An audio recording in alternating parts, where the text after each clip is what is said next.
Thank you, Christina Terwilliger, for that wonderful intro. Call to order the March 4, 2021 business meeting. County Administrator Gary Schmidt, would you please call the roll? Yes, Chair Smith. First, our staff support today, Christina Terwilliger, Clerk to the Board. County Counsel Scott Seco, who is on Zoom. Roll call, I'll start with the commissioners on Zoom. Commissioner Fisher. Here. Commissioner Savas. Here. Commissioner Schrader. Commissioner Schrader. Here. In the room, Commissioner Shull. Here. Chair Smith. Here. Thank you, Gary. All present. 3 on Zoom, 2 in person. I will now lead us in the Pledge of Allegiance. I pledge allegiance to the flag of the United States of America and to the republic for which it stands, one nation, under God, indivisible, with liberty, justice for all. Okay. We are holding, Martha, can you mute yourself, I think? Yes. Thank you very much. We are holding this meeting in person and virtually. If you've joined us on Zoom, the app for this meeting, and you are interested in providing public comment, we will prompt you regarding how to do that when the time is right. With that in mind, I would like to remind all participants, including staff, all elected officials, and members of the public, that Robert's Rules of Order will be enforced in this business meeting.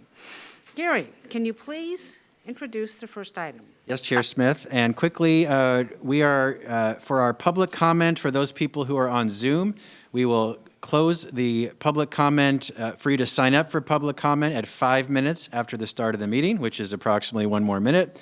So if you do choose to speak for public comment and you are online, would you please state your intention to do that online within the next minute? Then we will close that, similar to what we do in person. When people are in the room, they submit their cards prior to right at the start of the meeting. With that, we have one quick agenda item that is added that is not on the agenda, and that is a quick update from the Clackamas County Clerk, Sherry Hall, on the Oregon City Mayor special election. Sherry is on Zoom. Is she in the room? All right, Sherry, would you please go ahead? Good morning, Chair Smith and Commissioners and Gary Schmidt. I just wanted to give a quick update on the May 9th Oregon City election, where they will be electing a new mayor. We sent out a lot of ballots, almost 2,600, about 12 short of 2,600. And so far, we only have 599 ballots back. That's the update through yesterday. So that's pretty small. I hope Oregon City people are listening, because you need to get your ballot in. Today would be the last day to mail your ballot. And then up through Tuesday at 8 o'clock, they need to be dropped in a drop box or at our office. And that's really all there is with it. I'm sure many people in the county don't know there's an election going on. But this March 9th election is to elect a new mayor in Oregon City. Thank you, Sherry Hall. And when is the drop-dead final date that they can return a ballot? Drop dead time is 8 o'clock election night, either in the drop box. And when is election night? When is election night? March 9th. I'm Tuesday. trying to, yeah, that's what I want to be said, because since this is a special election, it's probably confusing, and maybe some people don't realize what's going on. Right. It's a very important position in the city. March 9th, I'm going to repeat, is the deadline for you to get your ballots in to vote for Oregon City Mayor. Please exercise your right to vote. Thank you. Does any other commissioners have a comment? Commissioner Savas has his hand raised. Commissioner Savas. Yeah, Sherry, thanks for your presentation. Did I hear you correctly? There's only 2,600 ballots went out, 2,600 ballots. That seems like a low number, knowing that the Maybe population... I said it wrong. I meant 26,000. Oh, okay. Okay. Okay, and so only 500 been returned of those 26,000? Yes, 599, and that was as of yesterday. That's Okay. 15.91%. It's very small turnout. Not sure why. Yeah. Okay, thank you for the clarification. That's important. I just thought there were more than 2,600. You're right, and thank you for calling on that, because I did say the number incorrectly. Okay, thank you. Christina, is there anybody, any other commissioner? Sherry, thank you for bringing that report forward. Thank you for giving me the time. All right, Chair Smith, back to the agenda now. We have ice storm weather updates. We'll start with a general update from Nancy Bush, Director of Disaster Management, and then we have two approval items under this category. But Nancy, would you please start with your general All right. update? Thank you, Mr. Schmidt. And good morning, Commissioners. So we did have our final situation report that went out to all of you just a few days ago. I'm just going to kind of recap a few things pretty quickly of what happened. So the ice storm started on February 11th.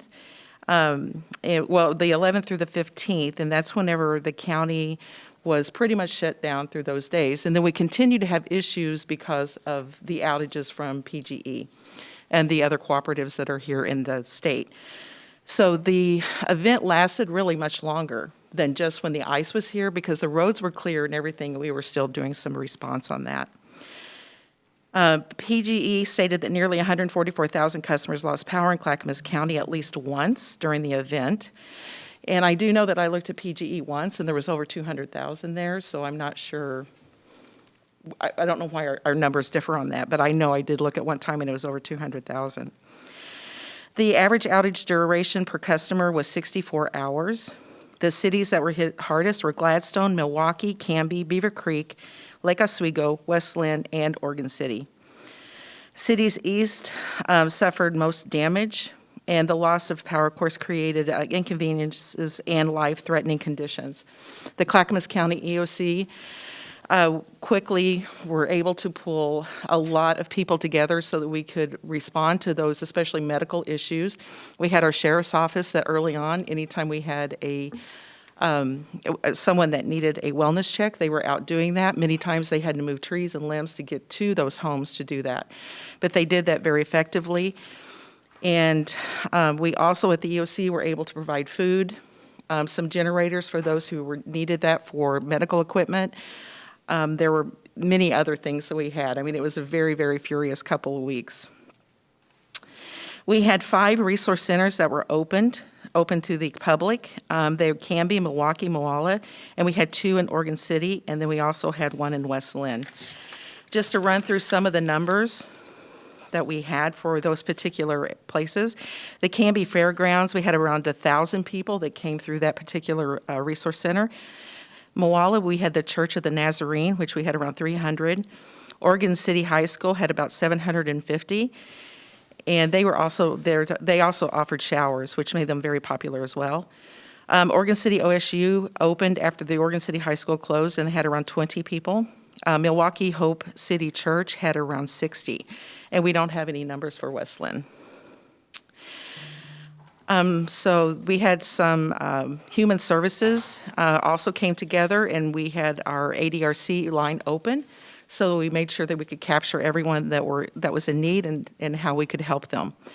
We had 56 households that referred to CCSO who completed wellness and welfare checks through that particular line. Responded to 119 calls that were routed from PGE to us here at the county.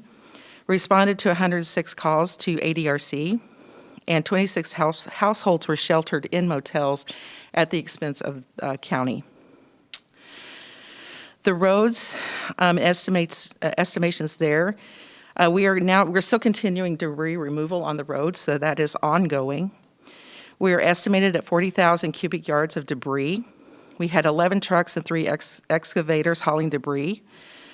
Estimated 2,852 cubic yards of debris hauled off to date. Contract landscaping crews are working on cleaning Sunnyside, Sunnybrook, and 172nd. And we have crews doing road and guardrail damage and assessments there still.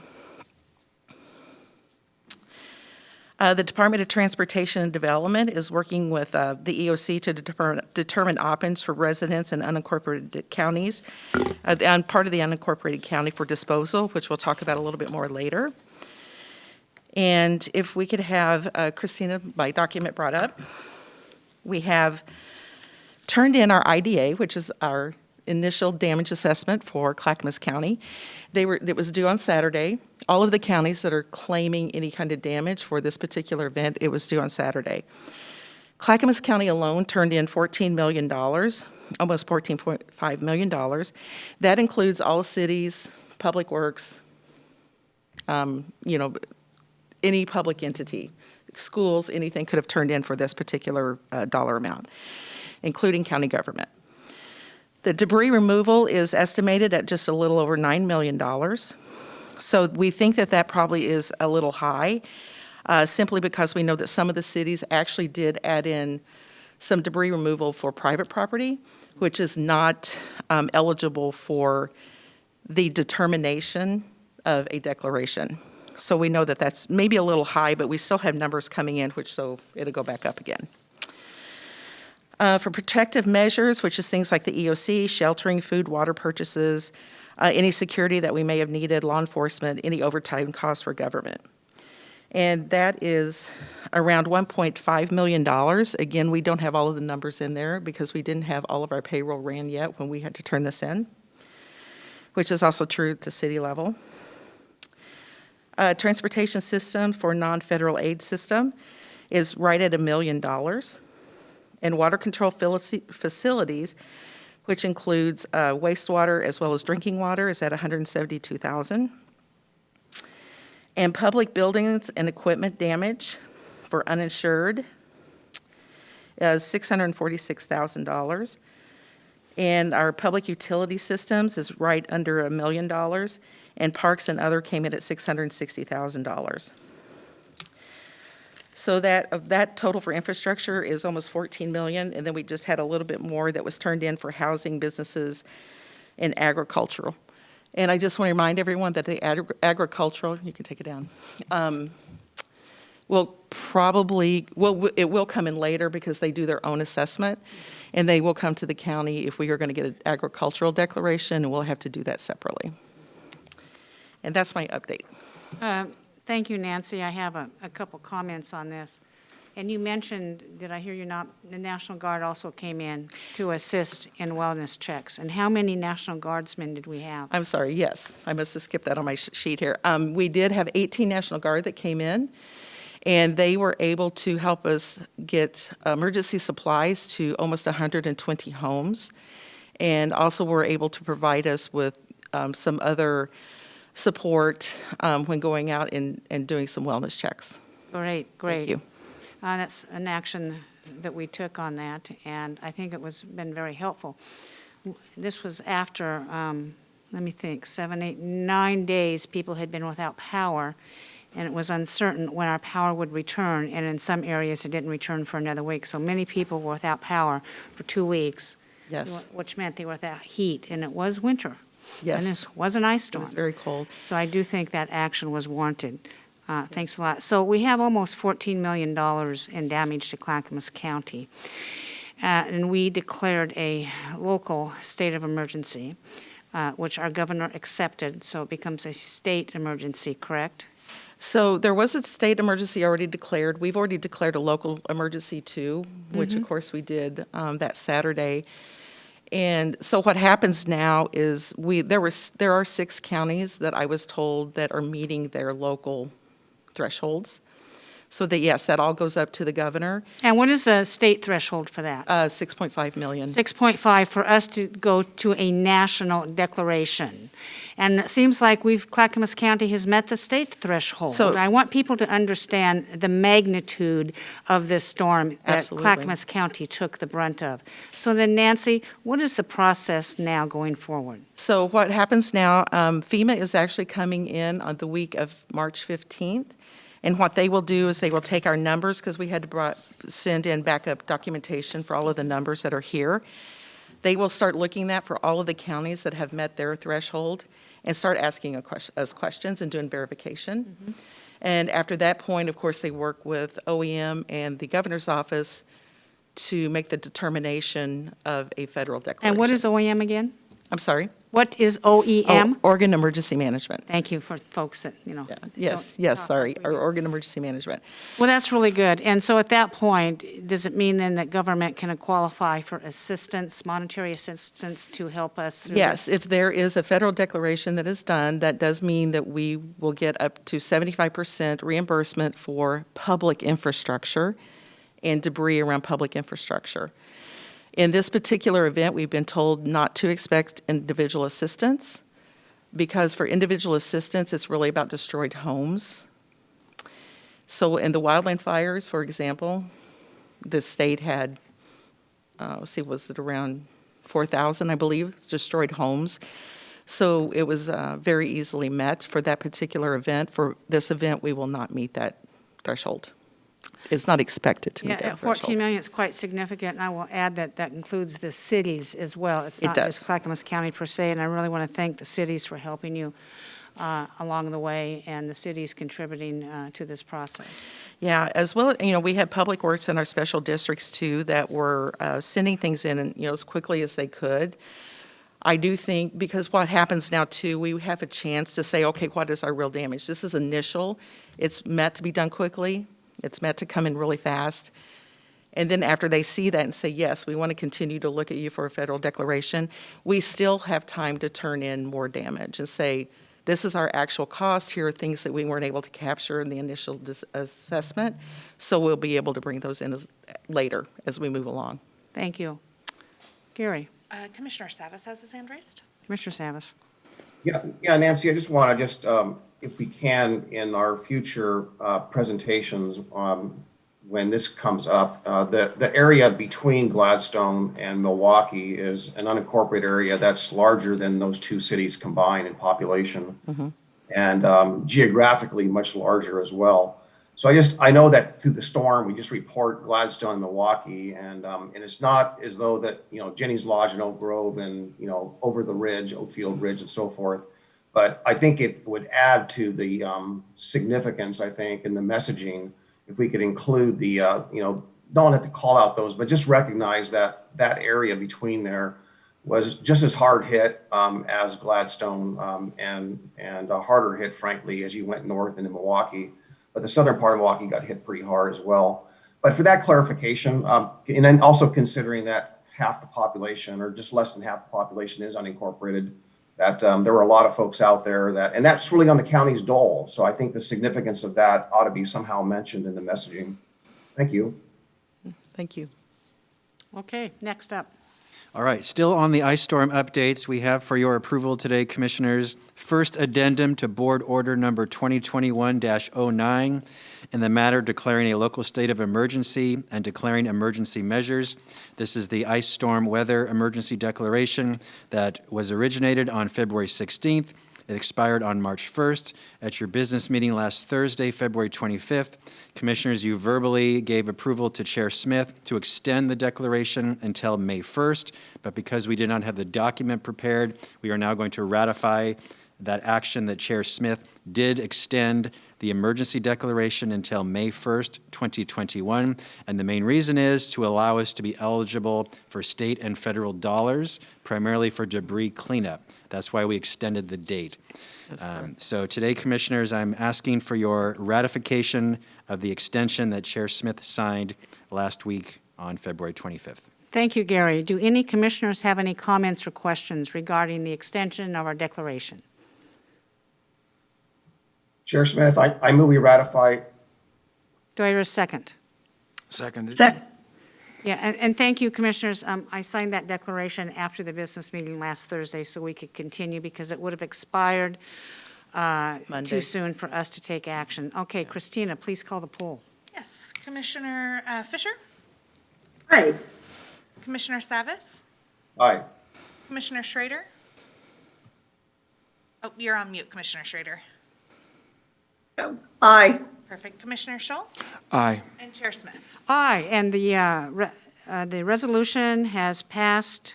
Thank you very much, Commissioners. Gary, next item. Thank you. Still staying on the weather storm updates, we have an item that we just added last night, and it's a late breaking news, so I'm sorry for the short notice. It is approval of approximately $300,000 of general fund dollars to support the voucher debris removal program for Clackamas County residents. We sent you a staff report last night. It is posted online. Nancy, could you give a quick update, please? Yes, thank you. And if we could pull Ebb and Polk over, please.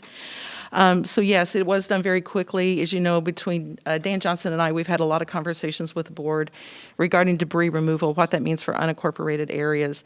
A lot of the cities have been, they've been doing different things, but they've been helping out their residents. So we were moving as quickly as we could to find something that would be a start, at least to help our unincorporated areas to get debris removal done. As part of that process, we went to several cities and said, we would like to partner with you. And just as things seemed like they were going to work out, they didn't for many, many different reasons. We also tried to put some places in the county where people could take their debris, but the back end of cost of that is quite expensive because you have to get rid of it. There's not a lot of good ways to do that. So we actually thought about this voucher program and thought at least this would be a start to help our residents in getting the debris removal cleaned up. So you'll see that you have the YIFTI contract there, which is just for administration of this particular program is around $22,000. However, the vouchers, of course, we're looking at $30 per person or per household property. And then, so that's 30, so we're going to start with $300,000 is what our hope is, which is what we're here to talk about today. And I do have Eben here with me on Zoom if you have questions for either one of us on this program. Commissioners, do we have any questions for Eben or Nancy Bush on the voucher program? Commissioner Scholl? Get one. Nancy, this expense would be to have our personnel actually cut or just accept and transport debris from private property? No, so what this will actually do, very good question, is the individual will apply for it, or they can come in person, because we want to make sure if you don't have a computer, you can get a voucher. They get a voucher for $30. There's a couple things they can do with it. One of them is they can haul it to themselves to a vendor that is cooperating with us with the program, and then they have $30 that they can spend on that, hauling that off and taking it to that company to get rid of that. It probably won't cover all of their expenses, but it is helpful in covering some of those expenses. Or you can use it to have like a landscaping company or someone, if you can't, maybe you're elderly or disabled, you aren't able to do your own hauling, or you don't have a truck, they could have someone come to their home and they can use the voucher for that as well. Christina? Commissioner Savis and then Commissioner Fisher. Commissioner Savis, you're up. Yeah, so Nancy, great that we finally got this put in place. And for clarification, the cities have offered their own programs or sites for people to drop their debris off. So this is exclusively for the unincorporated areas. Could you please clarify? Yes, sir. This is for unincorporated areas. Okay, so what validation how do people access that? So we have a computer program that's ready to go where people can go on and apply, put in their address, et cetera. And Eben may have to fill in the blanks here, but I believe we also, whenever they take it to the vendor, they have to show driver's license, et cetera, to show where they live and that they match. Does Eben want to talk about that now, Nancy, do you think? I'm sorry? Does Eben want to talk about Eben, how to would you like to speak on that to make sure I didn't get that incorrect? Sure. Good morning, Chair, Commissioners. Good to be with you. Nancy answered that correctly. We've been working behind the scenes with technology services to set up an online form where someone would request a voucher, or they could come into our offices in transportation and development during business hours to request a voucher. And the form online will automatically filter the property that they're applying for so that it's unincorporated only. I think we will ask the participating businesses to ask for ID just to confirm that there's a match, but that's probably not something we can promise. But we'll, do what we can certainly to ensure that the dollars are being used by the folks who have applied for them. Okay. That voucher is going to be a gift card code essentially that goes to via email or text message directly to the person who's applied for it. Evan, will that site will be ready by this weekend? Our hope is to allow folks to be able to request vouchers no later than tomorrow, and to begin processing and issuing those vouchers also tomorrow. This is not something that I believe has ever been done for disaster cleanup, so we're learning as we go. Well, that's great. I think it's wonderful that you're getting it up so fast. Thank you. So, Chair, I had one more question or a comment. I don't think that these staff can actually answer the question, but I just want to get some rough idea. I'm hearing some people that are concerned about the walking areas along the streets, the shoulder of the road, the bike lanes, if you will, that they have to actually walk or ride their bike out into traffic in the travel lane because the shoulder is full of yard debris or tree debris. So I'm hoping maybe later this evening, or maybe Dan or someone from DTD can give us an idea what the program is and the ETA is to address some of those, because it's a safety issue. Well, Commissioner Savas, you'd bring up an interesting point.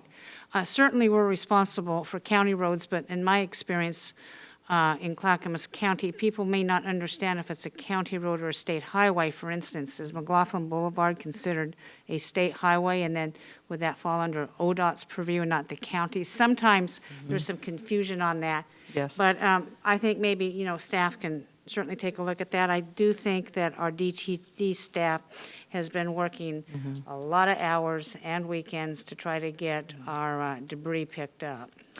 Yeah, Chair, that's a really good point. There's a lot of confusion. There's even some confusion about private roads, right? Private And we roads. don't do private property. I know Dan Johnson was here to talk about a tree removal for but it was a widowmaker, what they call it, because it could Right. have fell on someone, and we will do that. Yes. But we don't clean up private property. And that does have to be done. And you're right, some of the state highways, it's the state's responsibility, the county's highways are the county's. The city streets are the city's responsibility. Right. So there is a lot of confusion on who owns the street. So that does cause confusion. But I do know our roads departments are still out there working really hard to get everything cleaned I up. think they're going to be working for many, many weeks. It's a lot of debris. It's a Many, many lot of weeks. debris. So I just ask the public, if you're listening, Yeah. please be patient. Thank you very Yeah. much. And one more thing, I just want to make this really clear. This $300,000 will not be eligible for FEMA reimbursement. So I that just will want to be- make sure that's a general everyone fund. understands that. Yeah. Okay. Any other, Sonia Fisher. Commissioner Fisher, are you there? Yes, thank you, Chair Smith. Commissioner Savas clarified that these dollars are to only go to unincorporated residents. I'm just interested in knowing if all of our cities are offering this debris cleanup. So I'm going to have Eben answer that, because I know that we have called every city, and the last time I looked, most cities, unless they're smaller, are offering something. So Eben, do you want to add to that, please? Sure. Every city except for Estacada, I believe, offered for a period of a couple weeks a free drop-off site. And I think Estacada didn't offer it because Estacada didn't get hit very hard, was part of the reason. I'm just curious, if people don't have access, and they need the support, do we have to limit it to just unincorporated, don't have that option within their city? Given limited funds and the cities, since all the cities have done that, I would really suggest at this point that we keep it to unincorporated. I would agree with that. We're already ensuring huge costs on this, and I suggest that we consider our general fund expenditures carefully, and just because, commissioners, we might get a national designation does not necessarily mean that money will be flowing. And I think we have perfect evidence of that for the first declaration of our COVID situation, our second declaration of our wildfire. So I would recommend that we hold off and just let our staff make that determination. Thank you. Any other comments from commissioners? Chair Smith. Yeah. I have some concerns about using general fund dollars to assist private property owners in this. Now, is there a reason that if this is approved, that is going to add some sort of public safety across the county? Is it going to cut down on backyard burning? Because the idea to use general fund dollars for private property owners, that I have to understand why we're doing that. Yeah, so I can answer part of that.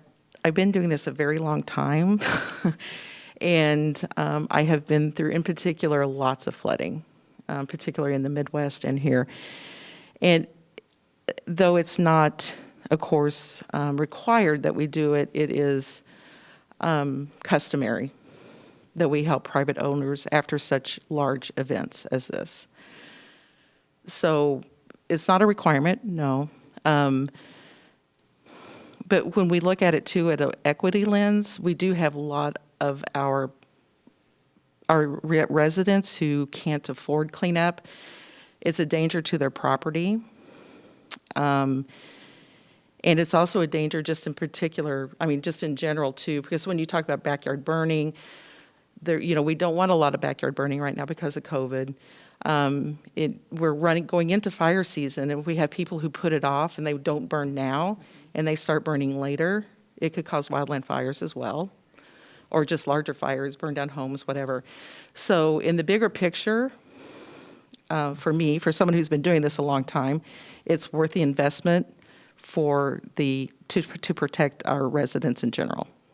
Thank you for that, Nancy. I will also add, our general fund dollars comes from our citizens' property taxes.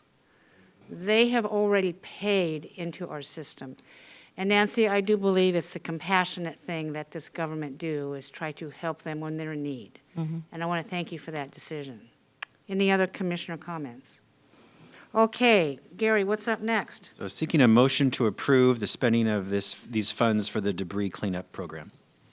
Do I hear a motion? So move. Second. The motion has been moved by Commissioner Schrader and seconded by Commissioner Scholl. Any further discussion? Christina, please call the roll. Chair, that was seconded by Commissioner Scholl. that was seconded by Commissioner Schrader. And who made the motion? Commissioner Schrader made the motion and Commissioner Savas seconded. Okay. All right. Okay, any other comments? Christina, please call the poll. Excellent. Commissioner Fisher? Aye. Commissioner Savas? Aye. Commissioner Schrader? Aye. Commissioner Scholl? No. And Chair Smith? Aye, the motion passes 4-1. Gary, what's next? All right, thank you. We'll move on now to wildfire updates. Nancy will also provide this update. Please go ahead, Nancy. All right, thank you. This should be pretty short. Our numbers in general have not changed around those that have received assistance. We do have a few more dollars that are coming in for household assistance. It's now $540,000, which is up from around $480 a couple weeks ago.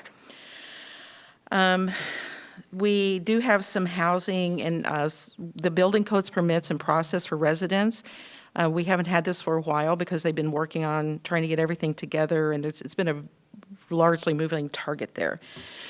So building permits are now at 10, commercial mechanical is at 1, agriculture is at 6 permits, electrical 34, residential accessory structure is 1, commercial new is 1, and plumbing is 12. So there's a lot of rebuilding going on out there, which is really good news for us as well. Again, our Tetra Tech field liaison has been working and been connecting with ODOT as well as the the contractors that ODOT has put into place to do debris removal.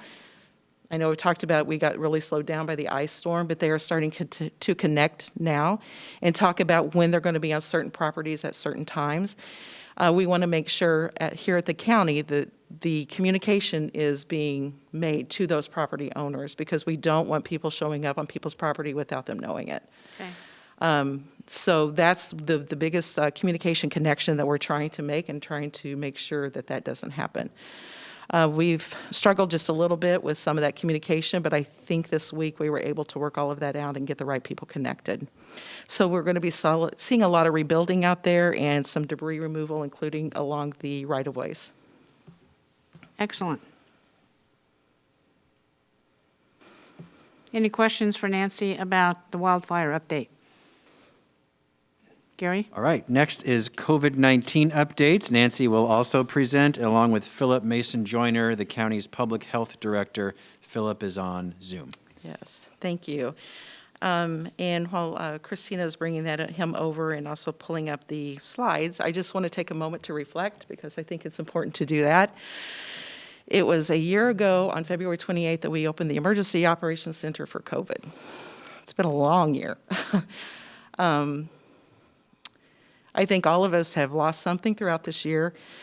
Clackamas County and Marion County are the only two counties in the state that have went through the three major events that we've went through, and the responses and rebuilding that we're having to do from those three. And I think you probably would find it hard-pressed to find that in the country and other places. So I think we've had a difficult year. I've seen resiliency with our residents. I think all of us have talked to residents that have lost a lot, in between COVID, fire, and the ice storm. And some of those particular residents have been hit 3 times, right? We have some that have, missed the ice storm, for example, or the wildland fires. But it's been a very, very difficult year. So I just wanted to recognize that, because we continue to have the Emergency Operations Center open. And we've had parallel operations going at 2 times throughout the year. So if we can, thank you, Christine. If you can go to the next slide, please. So our current case and death data in the United States is over almost to 28,500,000. And we have lost 513,122 individuals.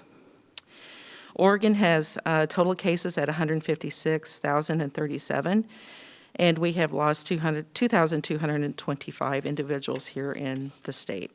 Next slide, please. Clackamas County is now at 13,410 total cases. Our deaths now are at 176. Multnomah County has 31,920 and are at 532 deaths. Washington County is 21,287 and at 212 deaths. Next slide, please. So unfortunately, our case count did go up slightly this week to 224. Of course, next week is when we see our new numbers for the 2 weeks to see where we're going to stay in, if we're going to stay in moderate or if it's going to change. So, but we'll talk about that in just a moment. Next slide, please. Our hospital capacity has been just getting better over the last few weeks. We do continue to like to see that rise, but with a little bit of rising numbers throughout the state, that might change slightly over the next couple of weeks. Next slide, please. The COVID-19 positive patients in Northwest Oregon hospitals as of 3/2, you can see there is also climbing up just a tiny bit. Again, that may be just before the increase in cases. Next slide, please. So yes, our county metrics right now we are at 85.5 per 100,000. Our percentage of test positivity is at 3.7%. It is I think it is Monday that we'll be seeing the 2-week data to see if we're going to stay in a moderate risk, which is our hope. Obviously, our case count has went up slightly, but I'm hoping we won't go outside of that moderate risk. And we certainly don't want to go the other direction there. Next slide, please. Our county metrics and projections. And I think Philip, I think you're taking the slide. Yes, good morning. Thank you, Nancy. Thank you, everyone. We did ask our epidemiologist to run some numbers, and it is looking like while last week we did have a little bit of an increase in cases from the week prior, this week's looking pretty good. We are feeling confident that we'll be in the moderate risk still. We'll find out officially on Monday. But and it really depends on the next couple of days what case counts look like. So no promises, but it is looking pretty good that we'll remain in the moderate risk level, which would allow majority of businesses to operate at 50% capacity and continue to do that. We certainly won't be in the lower risk, which I know we would all love to be at. It's not looking like that'll be the case. But for this current week, we need to have less than 194 cases, and it appears that we are on track to do that. We're thinking we'll be around 120 to 180 cases this week. 120 to 100 and what? 80. 80.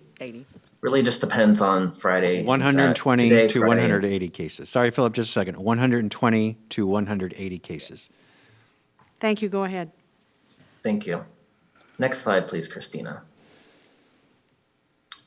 So vaccination is certainly all hands on deck still, and in 1 week's time period, a lot of changes. Over 57,000 Clackamas County community members are in process and have received at least one dose, which is great. And I will provide some updates with the next slides. So on Friday, last Friday, the state of Oregon shared the next groups who are eligible to receive the vaccine immediately following those who are age 65 and older. So the next group, starting on March 29th, that'll be eligible, are adults age 45 to 64 with underlying health conditions, and it follows the CDC definitions of what those are. It's a pretty comprehensive list there. Migrant and seasonal farm workers, food processing workers, those in low income senior housing, senior congregate, and independent living. So that's one of the questions that we've received. Long-term care facilities were the first groups to receive the vaccines, but not the independent living facilities. While their residents may be eligible, the staff within those facilities currently are not. Those experiencing houselessness, wildland firefighters, and those currently displaced by wildfires. So that's the next group.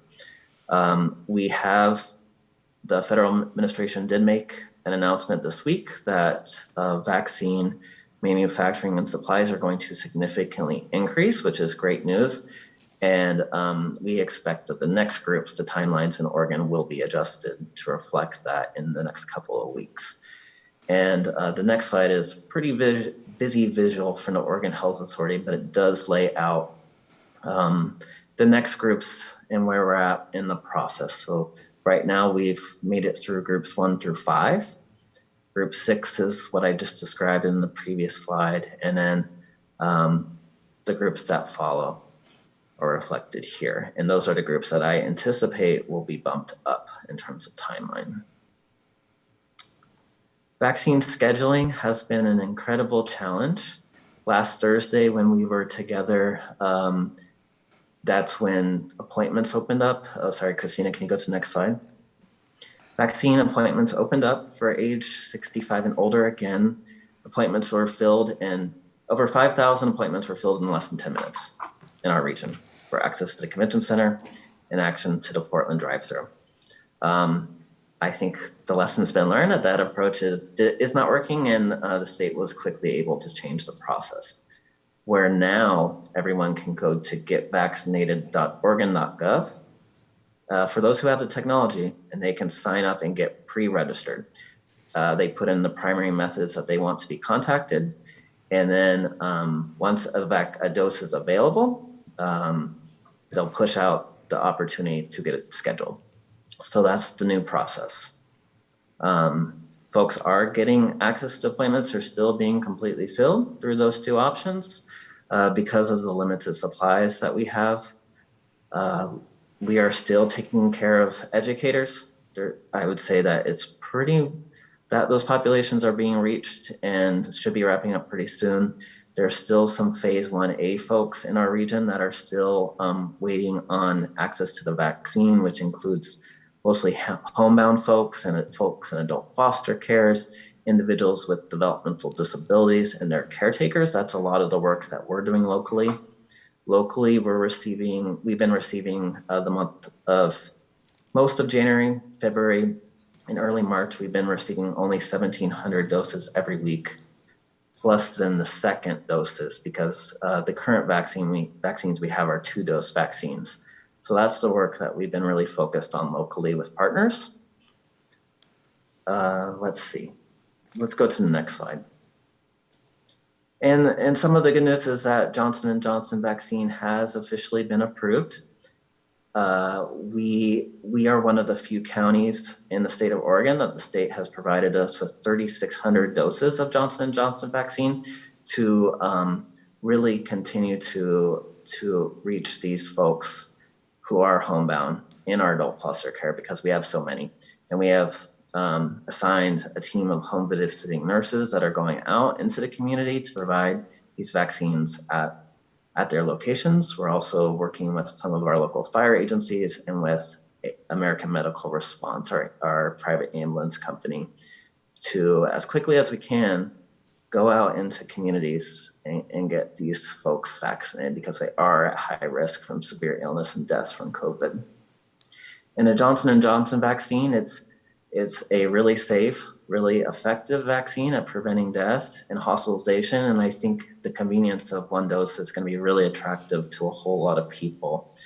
So we've received these 3,600 doses this week. And then sadly, we're going to have to wait a few weeks to get additional doses of Johnson & Johnson. But Oregon Health Authority's best guess right now is that the week of March 22nd is when the state will be receiving a significant amount of Johnson & Johnson, more than doubling the vaccine supply in the state, and really being able to allow us with opportunities to have more of the local events that we want to provide, local options for folks who it's just not realistic that they're going to be able to go into Portland. We've done some local events to meet these needs in different communities in the county. Have a wait list for folks who have been calling our call center or through community-based organizations, or the state provides us with contact information of folks who are higher risk and have those accessibility challenges, that we're able to get them scheduled to more local options with the limited supplies that we have. But we're gearing up right now with contracts and getting the partnerships in place, getting ready to host more events to get vaccine into arms as quickly as we can. And I think that's everything I have today, so I'm happy to take questions. Philip, this is Tootie Smith. I have a question for you. These homebound people in the very vulnerable group, seniors who are homebound and ill and can't get out, who do they call to get the vaccination? Because I have this website, but as you know, a lot of people in this category do not use internet. They would have to have somebody to do that for them. They get vaccinated.oregon.gov. Yeah, so for homebound folks folks in adult foster care, folks who receive home health services, Oregon Department of Human Services actually has those folks' contact information. They provide us with contact information, and we are able to contact them directly. Okay, but there's a whole bunch of seniors who do not have that. They're living with relatives, or they're living with a friend, and may not be have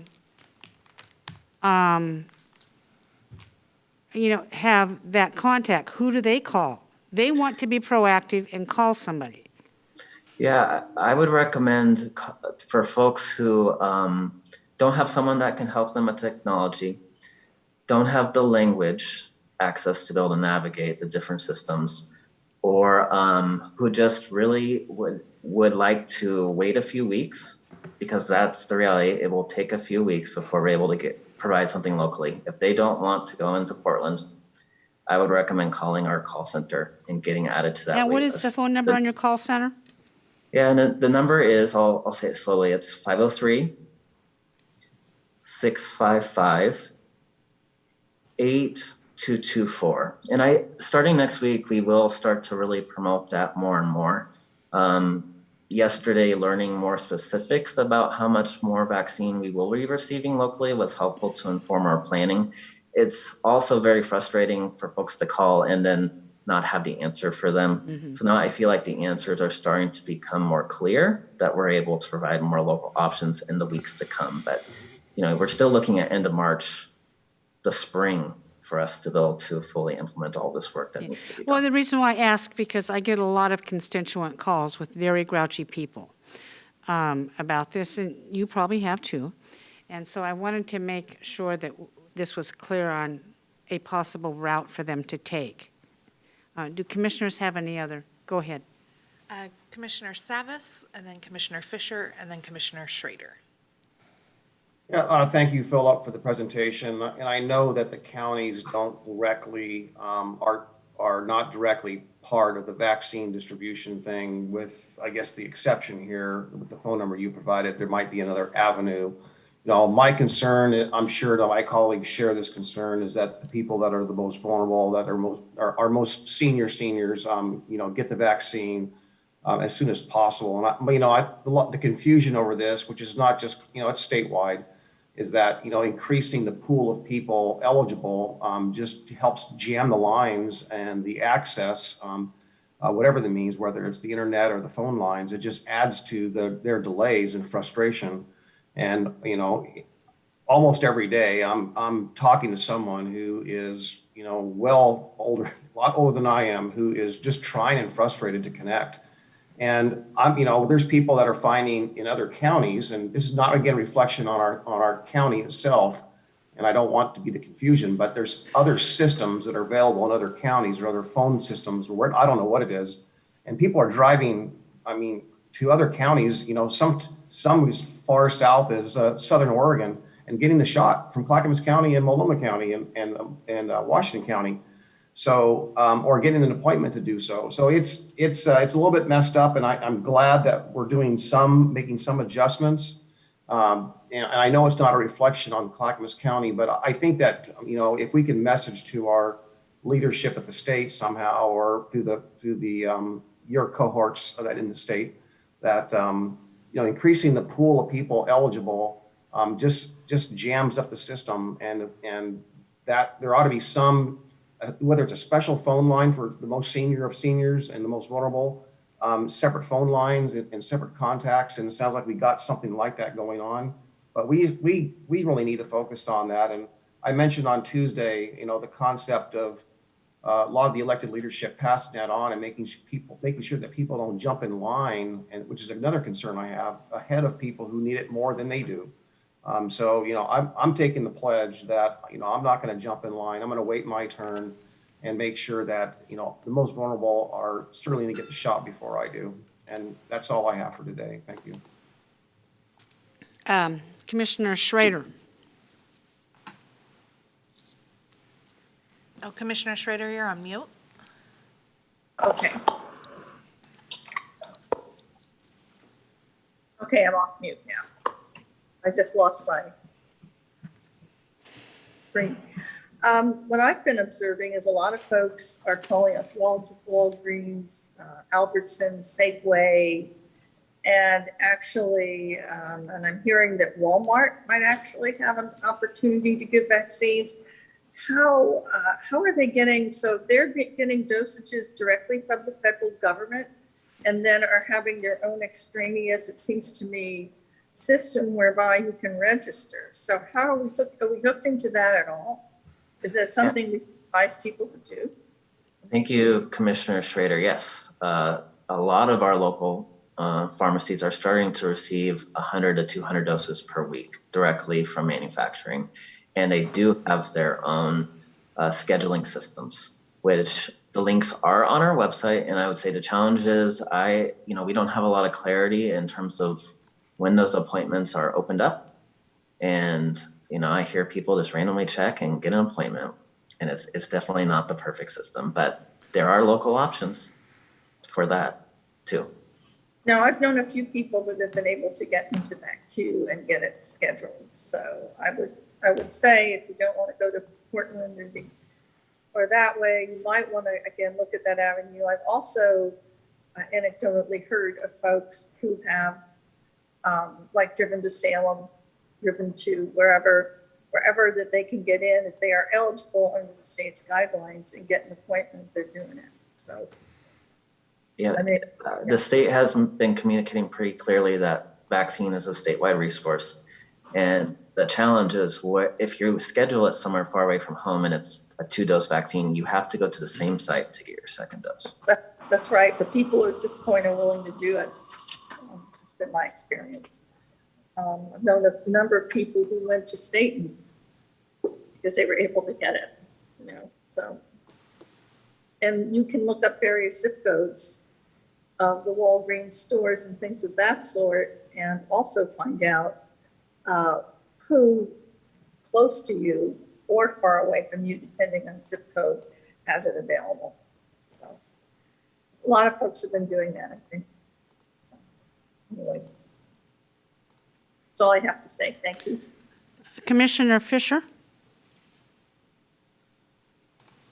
Thank you, Chair Smith. Philip, I so appreciate you coming and giving us an update every week. And I know that you have heard from us about how challenging it is for folks to get scheduled for a vaccine.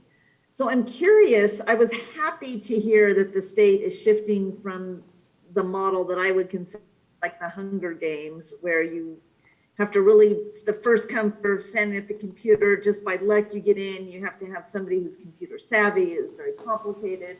I was happy to hear that people can get registered and then they'll get notified when a vaccine is available. But I'm curious in how I don't know how that's operationalized. So I'm curious about two things. First, I understand that it's all random. So is everybody that signs up just put into a pool of all categories, from teachers to educators to 1A to over 65? Is that all put into the same pool and then folks are randomly identified? That's my first question. The registering in this pool, that's really right now focused on older adults. 1A, those populations, I would say most of them are those harder to reach groups or individuals, and that's the work that the locals are doing primarily.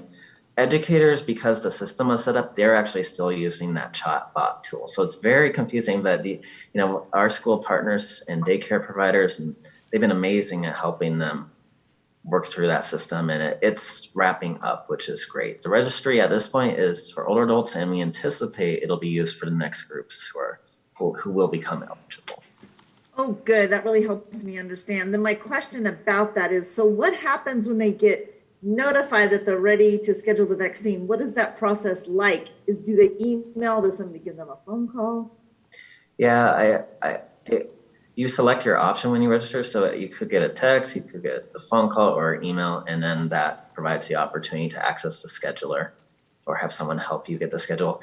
And one thing that they've done really well is that they try to look at the information, and if it's you and your partner or other folks in your household, they try to schedule people together. So that's really good. And they So do. it really has improved a lot for our older folks, is what I'm hearing. That is great to hear. I'm really happy about that.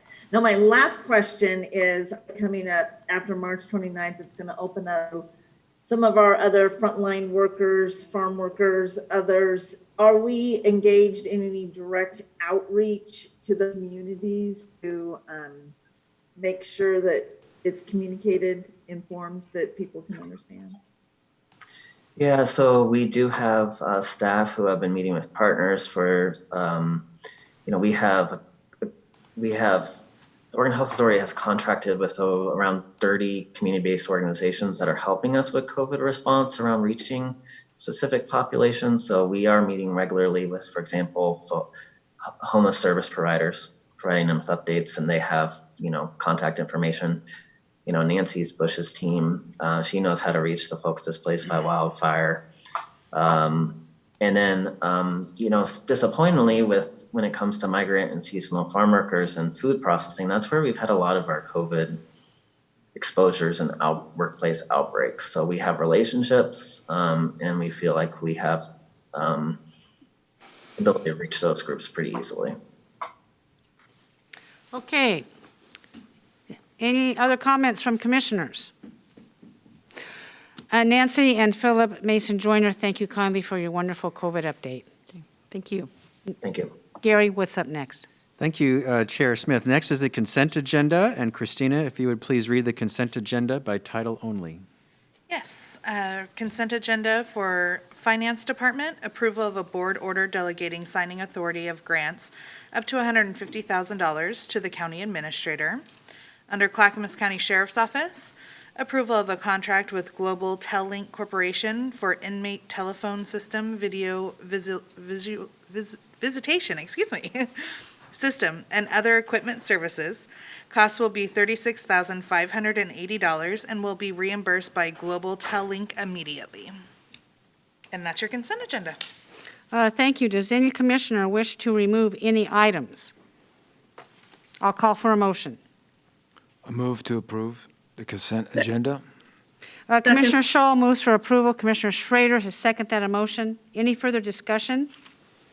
Christina, please call the poll. Okay, Commissioner Fisher? Oh, I'm sorry, I didn't hear you, Commissioner Fisher. Aye. Thank you. Commissioner Savas? Aye. Commissioner Schrader? Aye. Commissioner Scholl? Aye. And Chair Smith? Aye. The motion passes.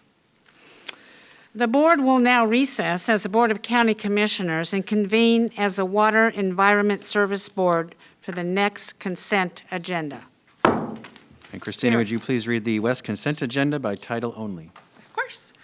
Number one, approval of a contract between Water Environment Services and Stantec Consulting Services Incorporated for the Kellogg Creek Water Resource Recovery Facility influent pump number 2 and number 4 replacement. And that's that consent agenda. Does any commissioner wish to remove any item? I'll call for a motion. I move to approve the consent agenda. Second. May I have a second? Yes. You can. Second. Oh, sorry. Okay, this has been moved by Commissioner Scholl and seconded by Commissioner Savas. Any further discussion? Christina, please call the poll. Okay, Commissioner Fisher? Aye. Commissioner Savas? Aye. Commissioner Schrader? Aye. Commissioner Scholl? Aye. And Chair Smith? Aye, and the motion is approved. The board will adjourn as the Water Environment Services and reconvene as the Board of County Commissioners for the remainder of the meeting. Up next is public communication, and thank you all for being patient. I will call for statements from the public regarding issues relating to county government. It is the intention that this portion of the agenda shall be limited to items of county business which are properly the object of board consideration and should be nonpartisan in nature, as the BCC is a nonpartisan governing body under Oregon Revised Statutes and County Code. Testimony is limited to 3 minutes. Comments shall be respectful and courteous to all. As a reminder, you can email submissions for public comment at bcc@clackamas.us, and these will be accepted as part of the public record. However, we will not be reading them at this business meeting due to time constraints. And I see in our room, for those who cannot see, we have 5 people who have come to show up in person, and I have cards in order. And the first card I have is Les Poole. Please come to the dais, state your name and address for the record, please.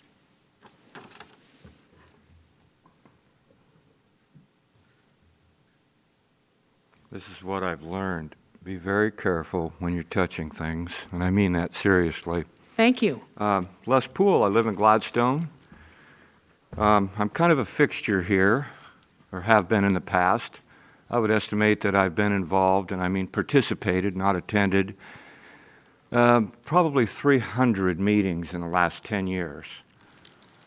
And the reason I say that is to let everyone know that I come here with a message over and over, and I'm here with that message again today. And the message is simple. We face incredible times. The effects of the pandemic, some of the, what I believe is clear overkill by the governor in some of the actions that were taken in November that shut things down. The horrendous fires, which I've been monitoring closely. Are you folks aware that just the cost to clear trees and repair Highway 224, which is, of course, our wonderful corridor that's been destroyed above Estacada, the cost for ODOT is $61 million. And that estimate was before the storm. Mm-hmm. So here we are with, I don't need to be redundant, but an incredible number of issues and folks that are going to run out of government COVID funding and going to run out of, you know, it's just inevitable. We've got a lot of folks that have got a day of reckoning coming. And so back to why I show up because I think accountability and citizen involvement and awareness is critical. And I think that the job that the county commission does and the money that you're responsible for is far more than most folks understand. And so I hope that as time goes on, we can really focus on having the citizens engaged, working more with the government instead of as separate entities. Recently I mentioned that I would be more than happy to volunteer as a partner in efforts to review and look at things we can do in terms to our improving our emergency response. And I think communication in the emergencies is the big issue. People need to know what's going on, and after what we've been through, I'm not here to fault the county, but there's room for us to do some things together, citizens, local communities, and certainly the county, to improve our emergency response and improve the awareness of the citizens. I do appreciate the conversations and the input last Tuesday on the vehicle registration fee. There's been some confusion, and I don't want to spread rumors. Thank you, Les Poole. Your 3 minutes are up. But I appreciate that has happened. Thank you very much for coming. Thank you very much. We appreciate that. The timer doesn't work here, so I apologize. If I could conclude, if there's a way we could help. Thank you, Les Poole. Thank You've you. used your time, and we will get that timer fixed. Anybody else who comes up, you can take a look at the clock over here on the wall and note your time. Second up is Yvonne Lazarus. Please come up, state your full name and your address, please. You don't have to state exactly your house number. If you feel that that is not a safe action, you can say Milwaukee or...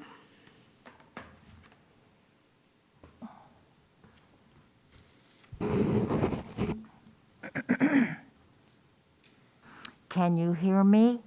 Yes, ma'am. With these masks, it's kind of hard to hear people speak clearly. Well, Les covered part of what I was going to say, and that's we all have had a hard time through the troubles that we've had for the last few years. And with that being said, I have been watching, which is making me use my computer that I don't like doing, but anyway, the meetings. And for the first time, I watched the meeting on Tuesday, and it upset me. Sonia, I'm going to speak straight to you, and I know you know better. That's the thing. This board, everybody trusts this board. That's why you get voted in. But for you to come at a co-worker the way you have at Commissioner Shell so early at the time that he has been here, I say shame on you. Shame, shame, shame. You know, you have slandered his name. And it isn't acceptable conduct. It isn't. I personally feel you owe him an apology. And I don't only mean in this forum, I mean in the papers. That's all I have. And I want to say to the chair, I was so proud of you when you at that meeting said, now people, pay attention about the money. Because we have to know there's a lot going on here. And I was glad to hear you say that. Thank you. Thank you, Yvonne Lazarus. Up next, number 3 is Lori Kimmel. Please come up and state your name and address.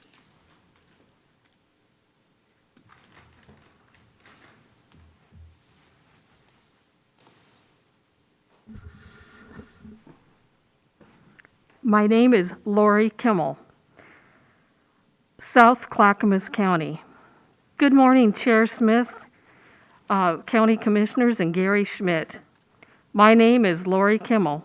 I'm a retired Master Sergeant, retired United States Air Force. I served on my base Diversity Council, and also I completed the Defense Equal Opportunity Management Institute, and I am a resident of Clackamas County. I am a member of the Clackamas County Veterans Advisory Board, Council rather. I have been on that board for approximately 2 years. I am expressing disappointment and frustration. I am offended by their comments referring to religion, the sitting chair, and Commissioner Scholl. I am a follower of Christ. I take my religion seriously. We have met 3 times in approximately 31 days. We have never produced a completed product or made a recommendation to the commission, but negative comments, personal attacks about Commissioner Scholl and the sitting Commissioner Chair Smith. During February, there was a major power outage in our county. Our top priority should have been to ensure veterans had heat and a warm place to go and weren't displaced. 2 years ago, 12 veterans were found frozen in Multnomah County during a cold snap. This should have been our top priority of the committee. We have become political, a hostile work environment, instead of following our purpose statement, which is to be advisory to the commissioners, to ensure the needs of our veterans, their health, their housing. The committee lacks discipline. The committee should have small goals on how to help veterans and have the idea that we work for the county commissioners, that we are advisory only. And as a woman of a Native American descent and a veteran, I would not be afraid to access county services under Commissioner Scholl and Commissioner Smith. The military teaches you to be loyal to your commanders. We should be loyal to the commission. I would go to war anytime with Commissioner Scholl. Thank you for your time. Thank you. Up next is Rick Kofel. Please come to the dais, state your name and address for the record.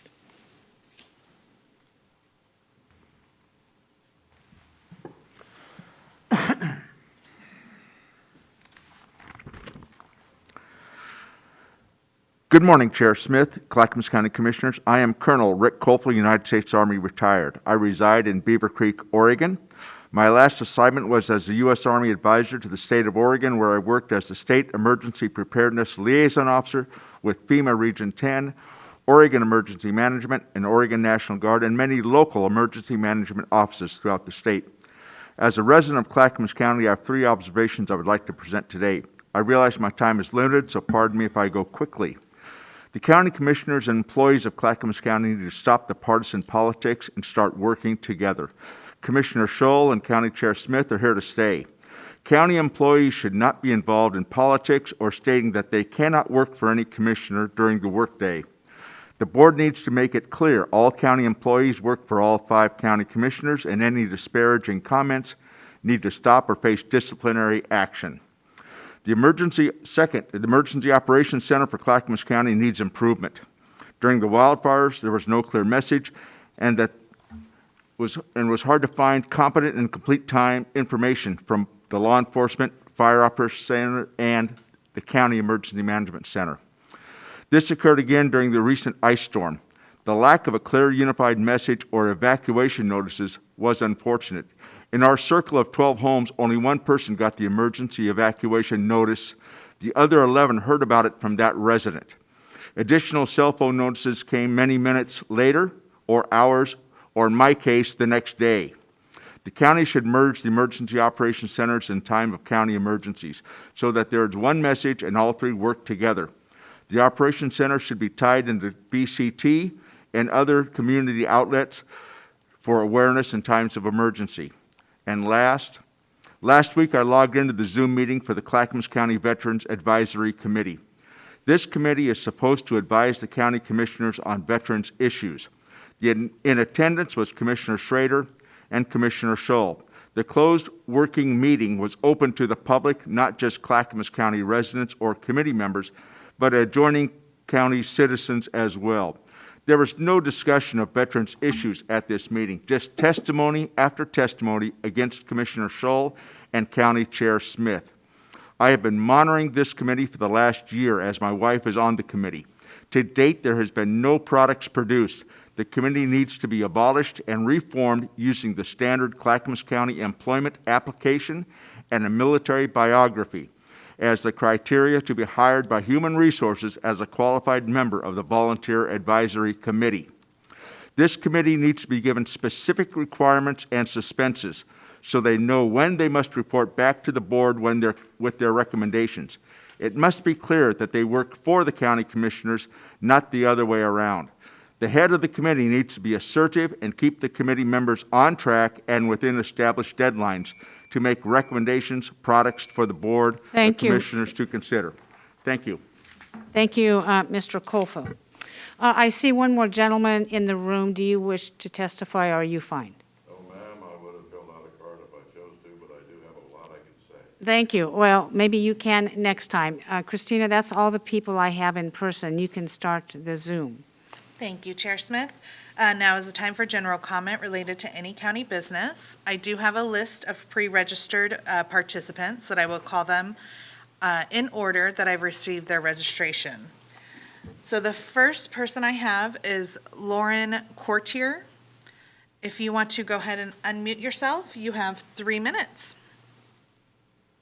Good morning, commissioners. Can you hear me? We can. Great. Last week, I brought to your attention that Clackamas County must be aware, educated on, and greatly concerned about the City of Portland's proposed $1 billion Bull Run water filtration mega industrial project on the border of unincorporated East Clackamas and Multnomah counties on the bluff of the Sandy River. Although the city does not have land use approval for this facility, the Water Bureau has been investing hundreds of millions of ratepayer dollars into the project, meanwhile disrupting our lives for over 2 years as they prepare to build this on 100 acres of high-value farmland in rural agricultural community. For those of us in Clackamas County, along the proposed pipeline route, the city is using our rural roads, which many are in very poor condition. They are disrupting traffic patterns. They are currently conducting geologic drilling on roads, road right-of-ways, and private property up to 270 feet down, exceeding noise ordinance and health standards for acceptable decibels. They are putting our well water at risk. They are not honoring easement entry agreements and contracts with private property owners. And during the pandemic, they have not been considerate that we are all working from home and children are distance learning. This proposed pipeline in Clackamas County will run through a metro designated rural reserve, Oregon critical habitat for approximately 22 species, and approximately 30 private properties. If this project does move forward and the city of Portland receives land use approval, is Clackamas County prepared to shoulder the dramatic cost to our roads, to the children and families of the Oregon Trail School District, and the public safety and emergency needs to support a mega project of this scope and scale? If this is the first you've heard of this project, this gives you a taste of how the city of Portland arrogantly treats us and disregards the significant impacts to our lives. Thank you. Thank you, Lauren. We will go ahead and move on to the next. Looks like next up is Bill Ware. Bill, if you can go ahead and unmute yourself, and you have 3 minutes. Well, thank you. Can you hear me? Yes, we can hear you. Okay. Well, good morning, Commissioners. My name is Bill Ware from Damascus. In your policy meeting this week, it was encouraged that Commissioner Fisher and Commissioner Shull enter into a dialogue privately to resolve controversy concerning Commissioner Shull in lieu of commission meetings. Right after, a local paper that covered this policy meeting again rephrased a variation of the ongoing vicious nonsense that Commissioner Fisher is flogging at every meeting. You must really believe that this issue will go away by just deeming it so. When you condemn, censored, and taxpayer-paid department heads were unleashed to go to public media, silence by the commissioners will not erase the controversy. How, with 2 months of constant maneuvers and feeding the negative media to get rid of Mr. Shull, do you just turn it off? I think a constructive start would be, first of all, to quantify how much time and effort has been expended by county employees to remove a duly elected commissioner. The county administrator could explain how the various offices of the county, acting en masse, in concert, were able to reach the mass media and establish a permanent negative branding of Commissioner Shull to be used as campaign material to recall him later this year. At your policy meeting this week, which I would encourage everybody to watch, Commissioner Fisher said that Commissioner Shull needs to show her improvement in his attitudes. However, this is impossible. Aside from being subjective, even if Commissioner Shull careened through a medieval walk of shame, it would not be enough satisfaction for her and her supporters to cease their fervor to unseat him. Thank you. Thank you, Bill. Go ahead and move on to the next. Let's see. Tammy Stevens. Tammy, if you want to go ahead and unmute yourself, and you have 3 minutes. Wonderful. Can you hear me? Yes. Wonderful. Thank you. I am Tammy Stevens, and I am speaking today on behalf of the Hamlet of Beaver Creek. I have served the community for over 23 years and currently chair the board of the Hamlet, which serves the communities of Beaver Creek, Harris, Fisher's Corner, and Echo Dell. Good morning, commissioners, and thank you for this opportunity to update you. As I mentioned last month, we saw your agenda today included a wildfire update. As you know, Beaver Creek suffered from the wildfires, evacuations, and loss. Our staff liaison, Katie Wilson, has shared that a survey will be coming out soon, asking citizens what the county did well and how improvements can be made. Many of us in the Beaver Creek area are eager to share our experiences and suggestions, and we encourage the issuance of the survey soon. On February 12th, throughout Clackamas County, the ice storm hit. Before going into how Beaver Creek handled yet another crisis, we would like to say, from a pandemic that has killed over 170 of our friends and neighbors in the county and isolated us in our homes, to wildfires that quickly rushed us out of our homes and into neighboring counties to hover in order to stay safe, to a gut-wrenching, frightening, and emotional insurrection that devastated our country and democracy, to an ice storm that, though predicted, caught too many off guard. Please, commissioners, see these natural disasters and unrest as global warming warnings off the bow.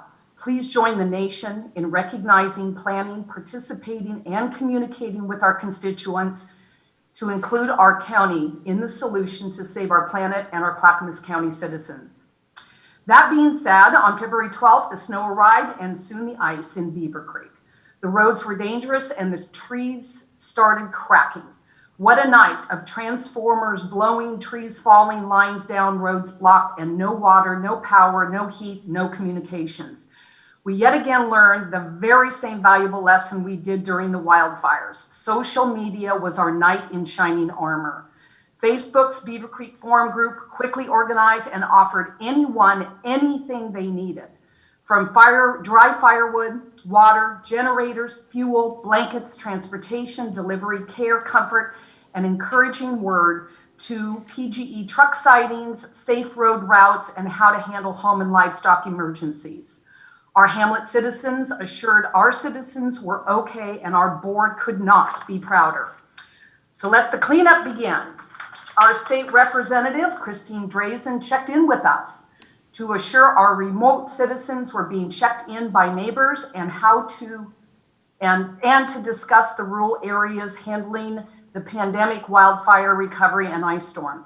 Representative Drazen extended an invitation to our board to spend a day with her at the Capitol. Thank you, Tammy. I appreciate your time. Your time is up and your comments are well noted. Thank you. All right, thank you, Tammy. We'll go ahead and move on to the next. We have Ken Bond. Ken, oops, excuse me, just one second.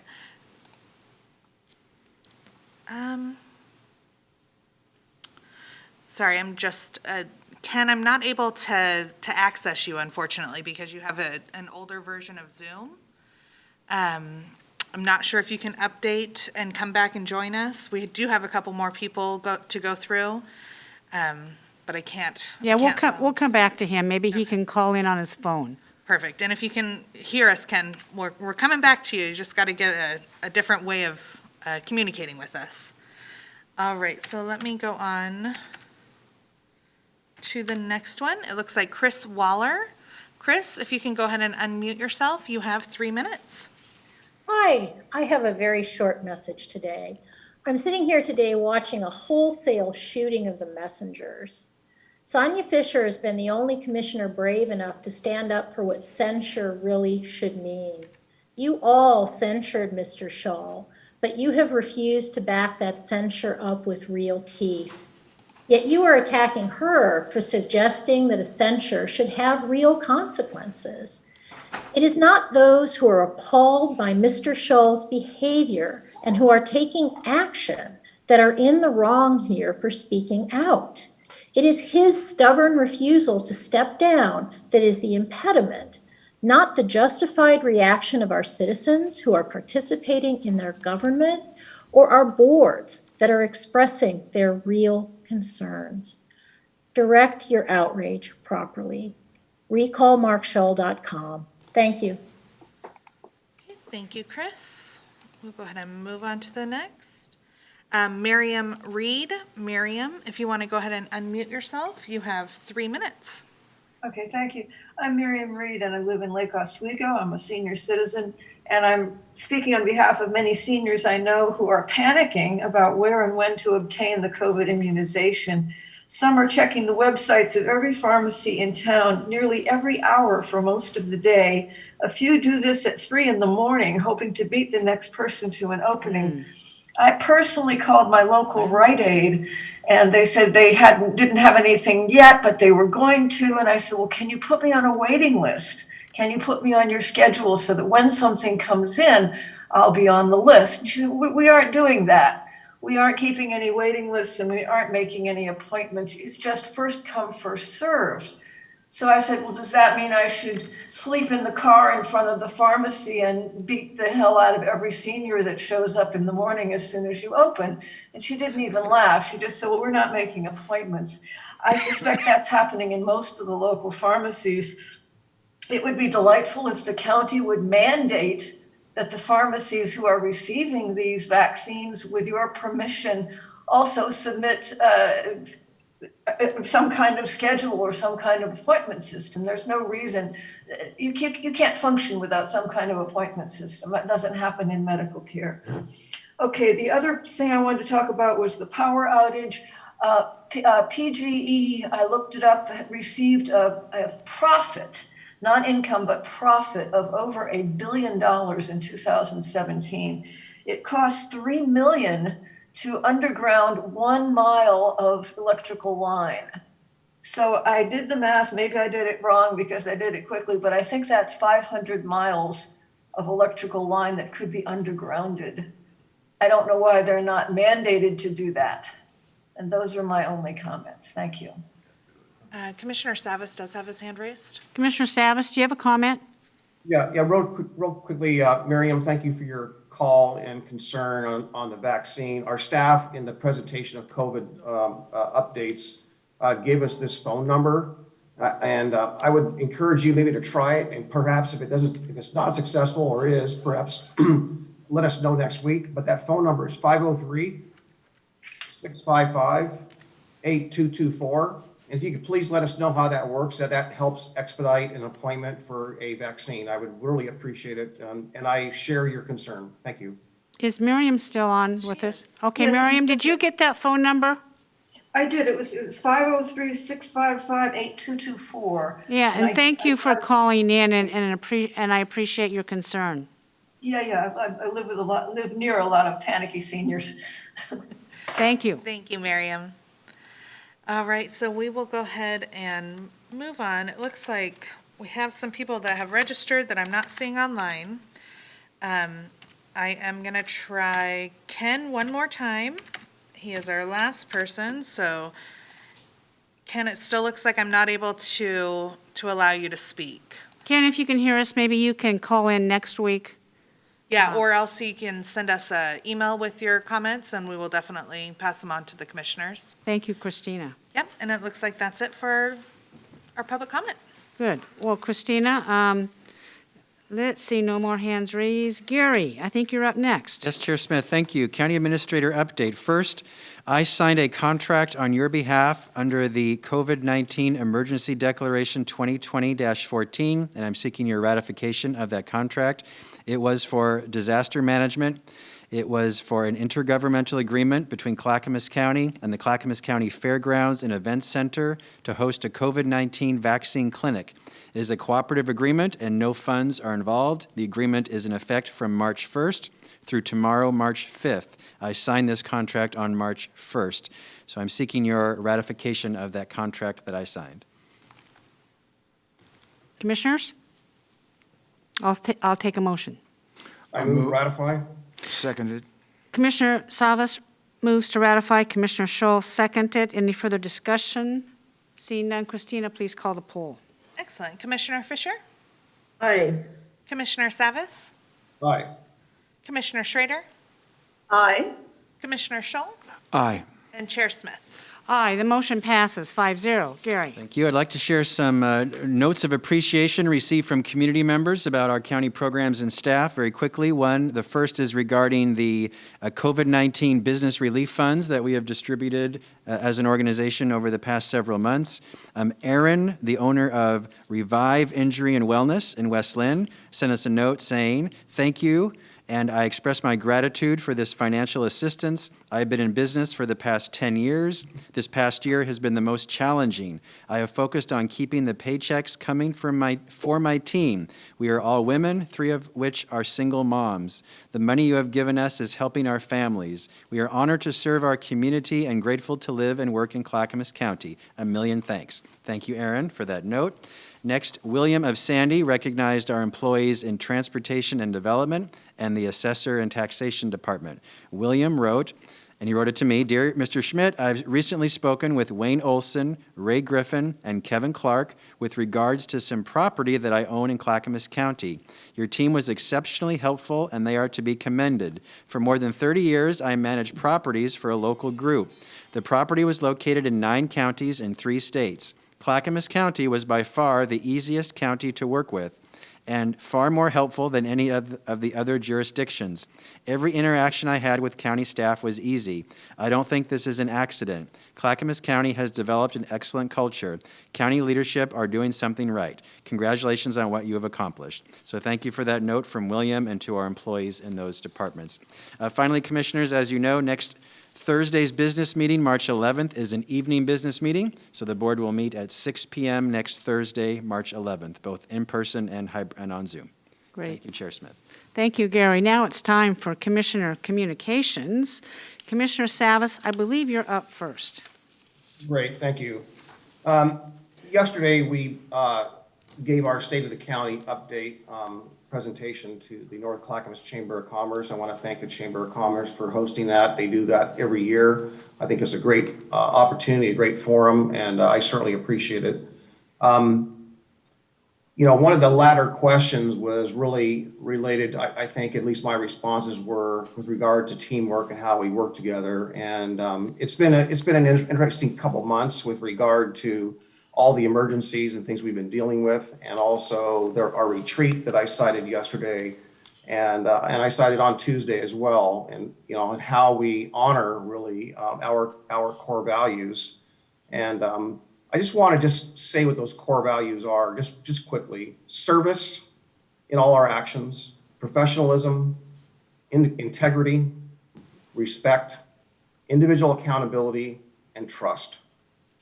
And the discussion that ensued on Tuesday and the confusion that has come about as far as how this vehicle registration fee has been brought about, which came as a surprise and how it came about.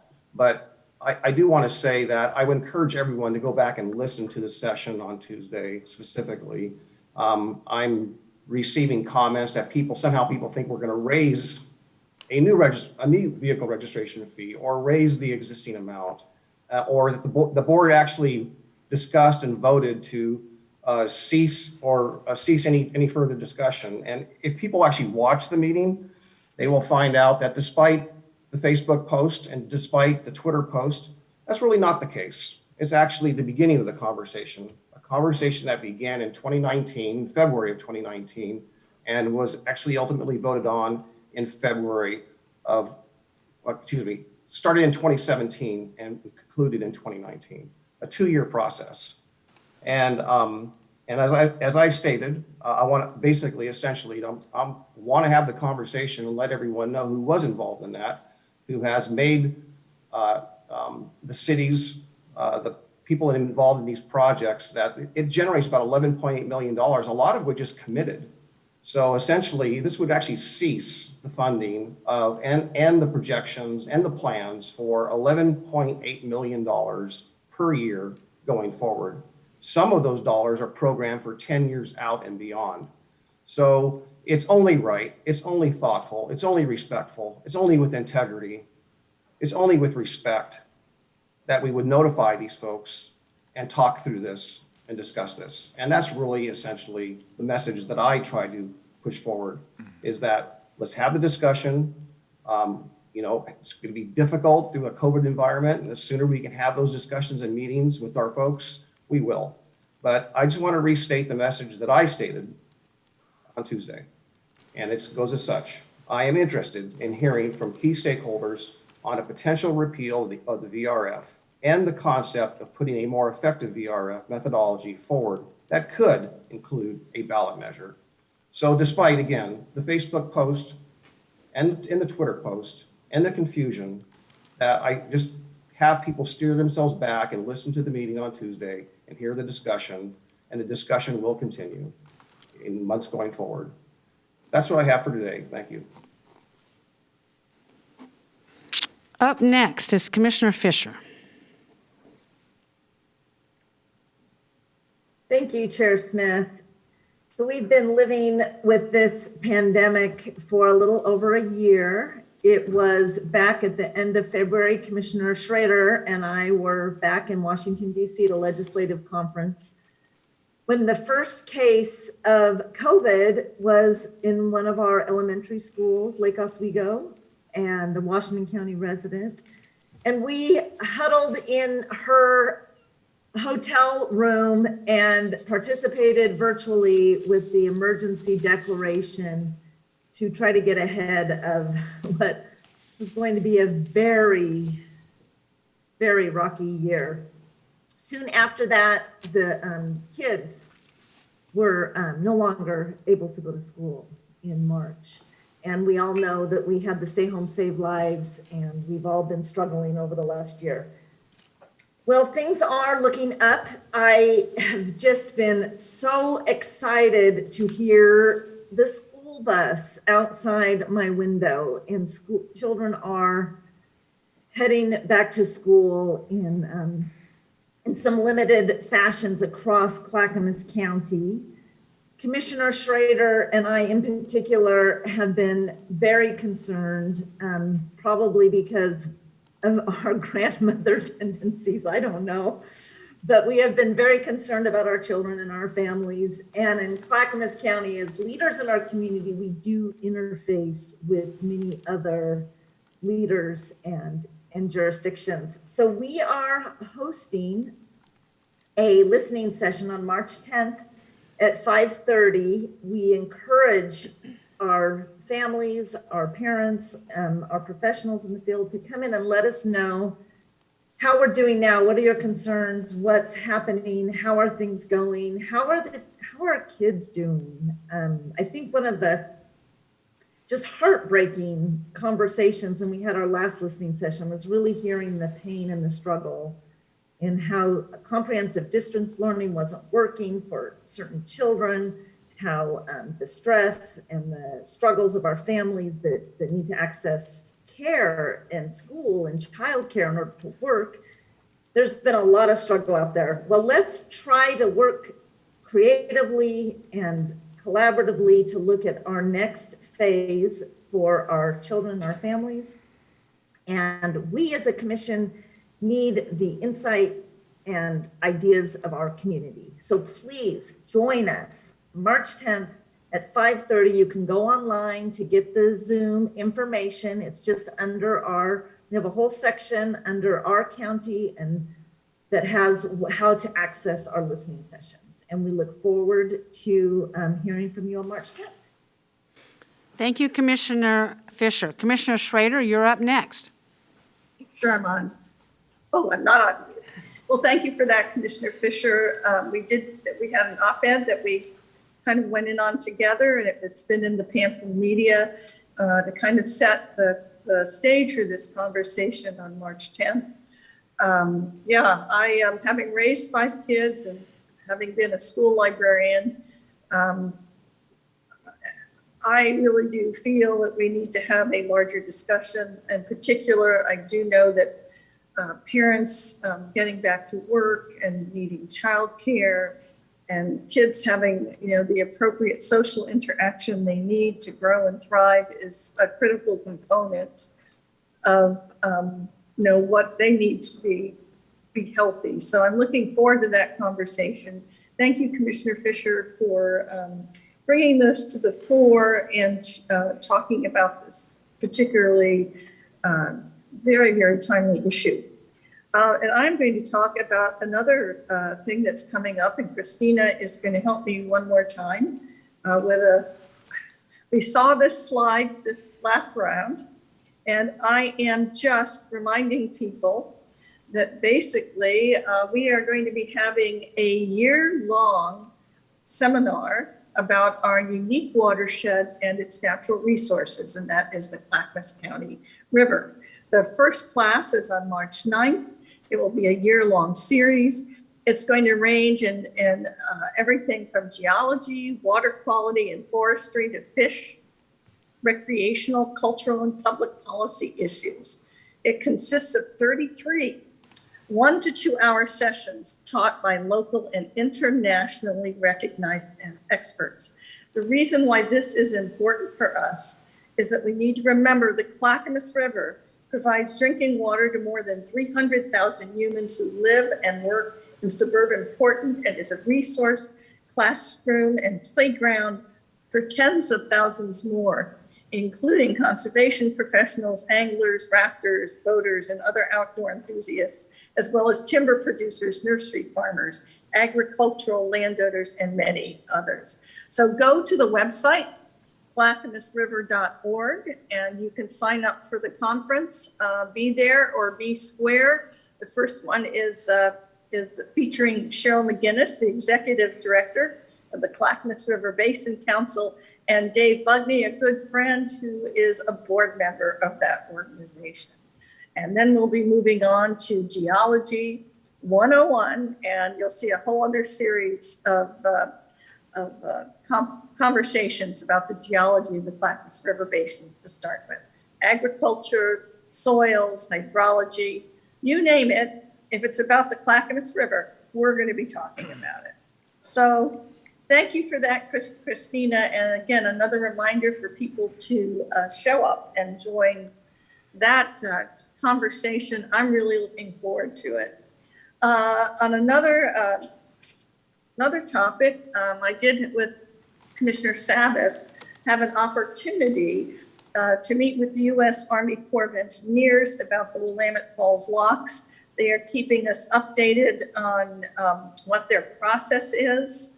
And we're going to be really continuing to watch that and work with them to continue to try and open up the locks. They have to run some issues up the chain of command. They are a military group, and chain of command, as Commissioner Shaw will know, is pretty chain of command here. So we'll be waiting to hear from them. I also had a meeting with the Oregon China Council. We have a sister county in China, Guanyin County, and we talked about international trade and how important the markets are because Oregon and our county is a net exporter of agricultural products, in particular to the Chinese market. And lastly, I'm going to talk a little bit about the National Association of Counties. As Commissioner Fisher mentioned, we were there last year at this time, and now we're here this year at this time. And the organization has arranged to have a virtual conference. I know I'm going to be attending. I'm vice chair of the Clackamas, of the NACO Workforce and Economic Development group. And I also serve on the large urban county caucus. And I'll be attending those meetings for sure. And also, I'm also a member of the Veterans Committee of NACO, and I'll be attending the conversations we're having. And all this will be about policies that we can help influence at the federal level. And lastly, I am also a member of the International Trade Committee, and I will, be there and hopefully learn a lot. I do have to make one mistake I made. Paul, I don't think you were at the locks meeting with me. You were at another meeting dealing with the Legacy Project. So sorry about that. I think of the locks and the Legacy Project as one thing. So we talked about the Legacy Project. I got to talk to the Army Corps of Engineers about the locks issue. So thank you for allowing me to make that minor mistake. All these meetings are running together. What can I say? Anyway, thank you, Chair Smith. I appreciate the opportunity to speak. You're welcome, Commissioner Schrader. Commissioner Scholl, you're up. Thank you, Chair. First of all, I'd like to thank Colonel Cofall and Master Sergeant Kimmel for being here this morning, your testimonies. I'd also like to thank United States Marine veteran John Knotts for his presence here today. I would like to suggest that we look at the Veterans Affairs Council this next week, review the mission statement, critical functions and goals, and consider the potential to dissolve the current board, take applications, military bios, and put together a new, nonpartisan, effective, and professional board that might very effectively support our veterans in the county. Secondly, in regards to the North Clackamas County Chambers of Commerce meeting yesterday, I really enjoyed it very much. One of the things that came up was a question having to do with phasing out of natural gas in the county, and it referred back to the Climate Action Plan. Now, in the strategic priorities, we have one that deals with working to provide an attractive environment for business. And my message here is that business is always listening, and any negative message about the environment for business in Clackamas County will radiate through not just the county, but the state and other states where people might want to move to Clackamas County to start a business. On that same note, another thing that happened this week that is unattractive to business is the introduction of House Bill 3305 in Salem this week, introduced by Representative Karen Power, D. Milwaukee.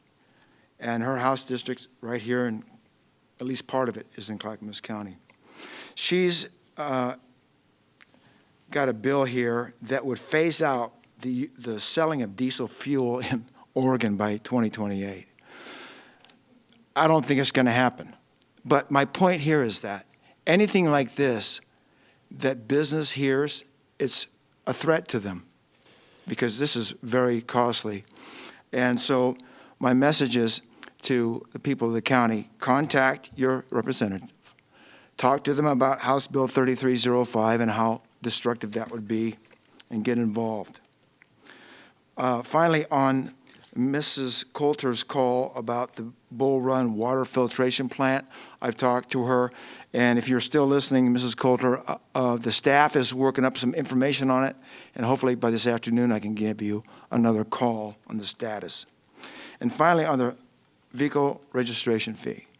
What happened on Tuesday was a very positive thing in that the decision ultimately on Tuesday to deal with the review of the registration fee is to put it out to the people for their consideration before we make a decision. And transparency is one of the things that, of course, I ran on. It's very important, and I'm proud to see that that was brought up on Tuesday and is being looked at. Everybody will have a chance to make a comment. Thank you. Thank you. Gary, would you like to make a comment regarding the Veterans Committee? Yes, the Veterans Advisory Council, I've heard a lot of feedback for those in the room, of course. Thank you for that, and also others who are not here. I'm concerned by what I've heard, so what I'm asking commissioners, if you give me a chance to do an investigation, my own investigation, and interviews, to watch the meeting itself, it was recorded on video, and to talk with the staff that were involved with that meeting. I'd like to find out exactly what happened, report back to you, and then at that point you can decide what you'd like to do, if I may do that, please, commissioners. But I'm deeply concerned by what I heard, and I need to investigate it further and report back to you, commissioners. Thank you, Gary. And you can have as much time as you need to do that. Thank you very much. Commissioner, Chair, may I just make a comment? I was at that meeting,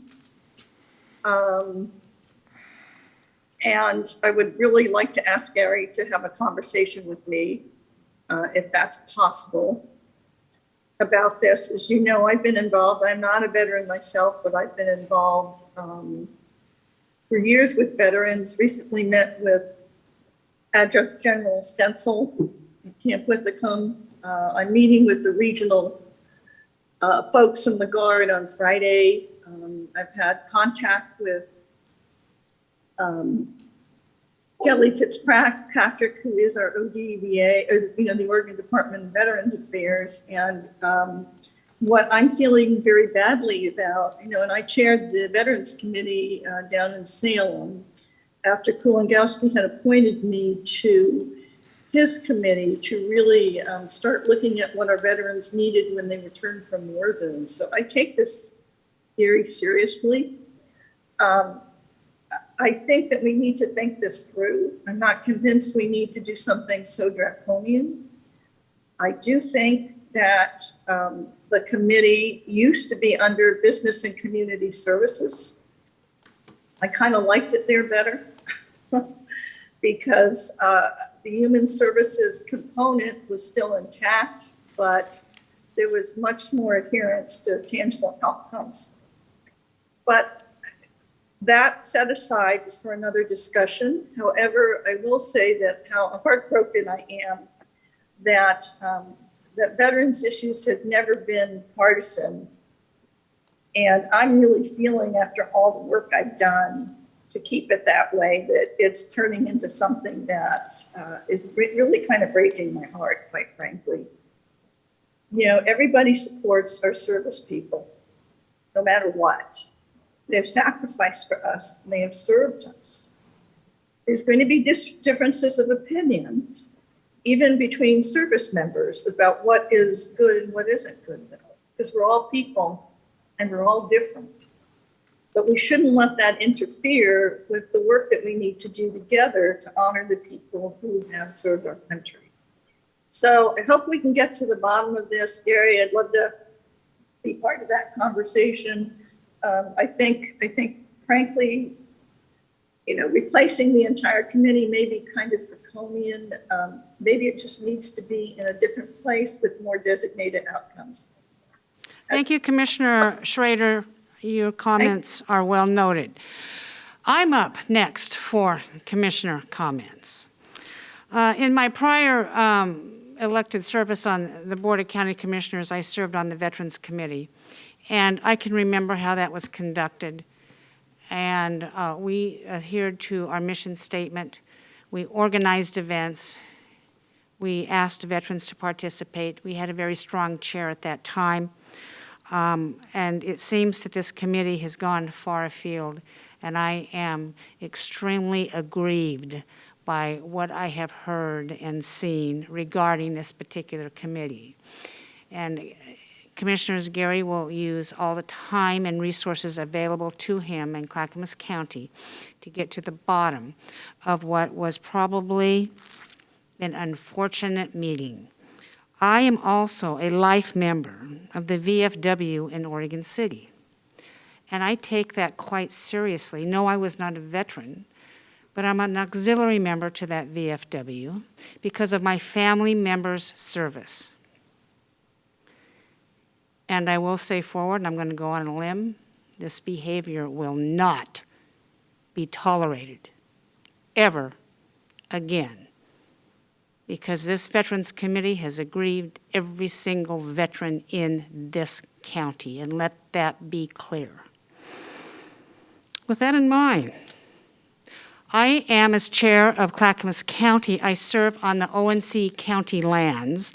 We had a meeting this week regarding the wildfire destruction on ONC County lands in Oregon that is managed by the BLM. And talk about a heartbreak. Clackamas County does own some ONC County lands, is why we're a member, and I rejoined the membership once I became chair because it's important, of all the timberlands. We're going to be having an upcoming presentation that I'm sure folks will want to see. It's about a 15-minute slideshow regarding the devastation of ONC County lands, but what is most troubling is the $240 million loss of timber that will never be recovered because we are not allowed to go in and salvage log. Billions and billions of board feet will be lost forever. Additionally, we're not allowed to replant in those areas. And one of the reasons is because we have no seeds. We have no seedlings. and they too were destroyed. So that's going to be problematic. It will be a scar on Oregon's landscape for the rest of my lifetime. So my participation in ONC County lands and Clackamas County's participation in ONC County lands and our own county timberland is a topic that I will give most attention to. And finally, regarding the vehicle registration fee, I would like to set the record straight regarding some of the previous comments of commissioners. When the sheriff came to us and wanted a fee increase, a tax increase on her rate, she came to me with a personal plea as an independent elected official. And one of the duties of this board is that the sheriff just cannot put that referral out. It has to come through the Board of County Commissioners, and that's the way the law is set up. And she knew that I did not like tax increases. And I campaigned on that for a very long time. But as a professional courtesy, I allowed that to go through.